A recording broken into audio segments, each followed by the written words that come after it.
Hello everyone, welcome back to our channel Bengali Travel Vlog. তোমরা সবাই কেমন আছো? আশা করি সকলে খুব ভালো আছো, সুস্থ আছো। চলে এসেছি আরেকটা নতুন ভিডিও নিয়ে। আজ হলো আমাদের পন্ডিচেরি ডে 2 এর বিকেলবেলা। আর আমাদের প্ল্যান মতোই আমরা বিকেলে চলে এসেছি এখানকার ফেমাস রক বিচে। সকালবেলা আমরা চার্চ আর নিউ স্যান্ড বিচে গিয়েছিলাম, যেটার ভিডিও কিন্তু অলরেডি চ্যানেলে দেওয়া আছে, তোমরা চাইলে গিয়ে দেখতে পারো। আর ভালো লাগলে অবশ্যই সাবস্ক্রাইব করে সাপোর্ট করো। এই রক বিচ বা প্রমেনেড বিচ নামে পরিচিত পন্ডিচেরি সমুদ্র সৈকত হলো ভারতের পন্ডিচেরি শহরের জনপ্রিয় একটি সমুদ্র সৈকত, যা বঙ্গোপসাগর বা বে অফ বেঙ্গলের তীরে অবস্থিত। এটি পন্ডিচেরিতে 1.5 কিলোমিটার দীর্ঘ একটি বিস্তৃত এলাকা, যা সমুদ্র সৈকতের শুরুতে নির্মিত ওয়ার মেমোরিয়াল থেকে শুরু হয়ে গোবার্ট অ্যাভিনিউর ডুপ্লেক্স পার্কে গিয়ে শেষ হয়। এই রক বিচে কিন্তু কোনো রকম স্নান বা কোনো ওয়াটার স্পোর্টসের জন্য ওপেন নয়, তবে এখানের সানরাইজ এবং সানসেটের সময় এখানের হাঁটা এবং জগিংয়ের জন্য অনেকেই এই বিচে এসে থাকে। বিচের অন্যদিকে একটি কংক্রিটের পথ তৈরি করা রয়েছে, যার চারিপাশে প্রচুর শপিং বুটিক, ক্যাফে, রেস্টুরেন্ট এবং পাবস রয়েছে।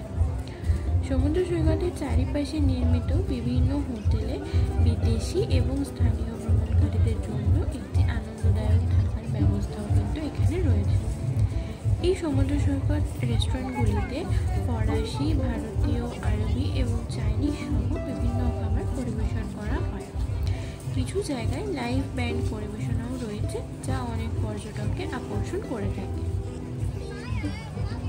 এই সমুদ্র সৈকতে কিন্তু বেশ কিছু আকর্ষণীয় স্থান রয়েছে, যেগুলো তোমরা অবশ্যই একবার ঘুরে দেখতেই পারো। এখানে কোনো একটা ক্যাফেতে বসে কিছুটা রিল্যাক্সিং টাইম স্পেন্ড করতে পারো এবং সমুদ্রের উত্তাল ঢেউয়ের শব্দ শুনে সমুদ্র সৈকতের দৃশ্য উপভোগ করতে পারো। রক বিচের সুন্দর সূর্যোদয়, সূর্যাস্ত এবং চন্দ্রোদয়ও উপভোগ করতে পারো। মিডনাইট পর্যন্ত বঙ্গোপসাগরের ধারে হাঁটা বা রাতে রক বিচ থেকে বন্দর দেখার এক্সপিরিয়েন্সটাও কিন্তু অসাধারণ। আর প্রথম বিশ্বযুদ্ধের সময় নিহত ফরাসিদের উদ্দেশ্যে উৎসর্গিত সমুদ্র সৈকতের ধারে নির্মিত ফরাসি যুদ্ধ স্মারকটিও তোমরা একবার অবশ্যই ঘুরে দেখতে পারো। তো রক বিচের সামনে কিন্তু এরকম একটা গান্ধীর স্ট্যাচুও রয়েছে, যার চারিপাশটা এরকম করে বাঁধানো রয়েছে এবং এরকম আলাদা আলাদা এক একটা করে স্তম্ভও রয়েছে, যেই স্তম্ভগুলোর মধ্যেও কিন্তু বেশ কিছু কারুকাজ রয়েছে। এই গান্ধী মেমোরিয়ালটার অপোজিটেই রয়েছে কিন্তু পন্ডিচেরির ফেমাস ওল্ড লাইট হাউস। এটা 19শ শতাব্দীতে তৈরি হয়েছিল ফরাসিদেরই দ্বারা, কারণ সেই সময় যে জাহাজগুলো এখানে চলাচল করতো, সেই জাহাজগুলোকে আলোর দিশা দেখাতে এই ওল্ড লাইট হাউসটি ব্যবহার হতো।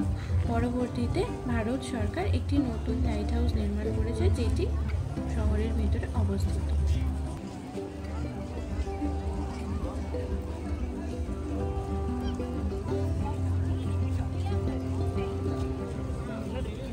এই রক বিচের ধারে কিন্তু একটা ছোট মতো মার্কেটও রয়েছে, তো চলো আমরা একবার সেই মার্কেটের দিকটাও ঘুরে দেখে আসি। এই দেখো, এটা হলো সেই মার্কেটের এন্ট্রান্সটা, যার বাইরে এরকম ছোট ছোট বিক্রেতারা কিছু খেলনা বা সমুদ্রের ধারে বসে খেলার জন্য ছোট ছোট বাকেট বা ওরকম টাইপের নিয়ে বসে। এবং এই মার্কেটটার ভেতরে কিন্তু বেসিক্যালি প্রচুর খাবারের দোকান রয়েছে। সেখানে তোমরা ফুচকা থেকে শুরু করে ভেলপুরি, চাট বা চিকেন পকোড়া, অন্যান্য ভুট্টা বা বিভিন্ন রকম জুস এইসবও পেতে পারো। আর খাবার ছাড়াও কিন্তু এখানে কিছু সমুদ্রের তৈরি জিনিস, যেমন ঝিনুক, এসবের তৈরি ছোট ছোট কিছু জিনিসেরও পাওয়া যায়। আর তাছাড়া কিন্তু ল্যান্ডমার্কও ওখানে রয়েছে।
যেরকম তোমাদের বলছিলাম যে ম্যাগনেটের কথা, দেখো এখানে কিন্তু প্রচুর ম্যাগনেট রয়েছে।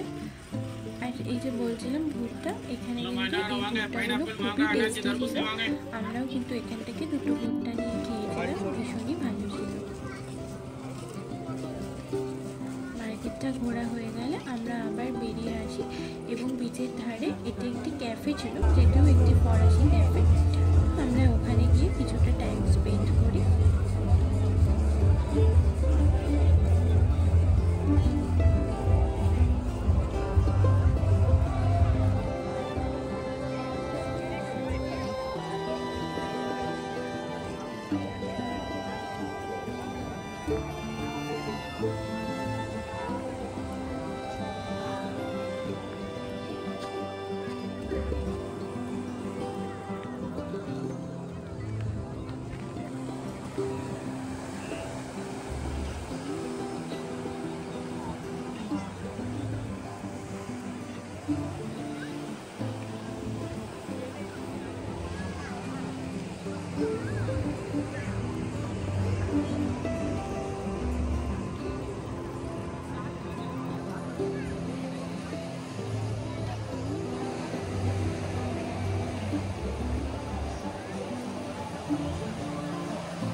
আজকের মতো ভিডিওটা এইটুকুই। দেখা হবে অন্য কোনো দিন অন্য আরেকটা ভিডিও নিয়ে। ততক্ষণ সবাই খুব ভালো থেকো, সুস্থ থেকো। আজকের মতো টাটা।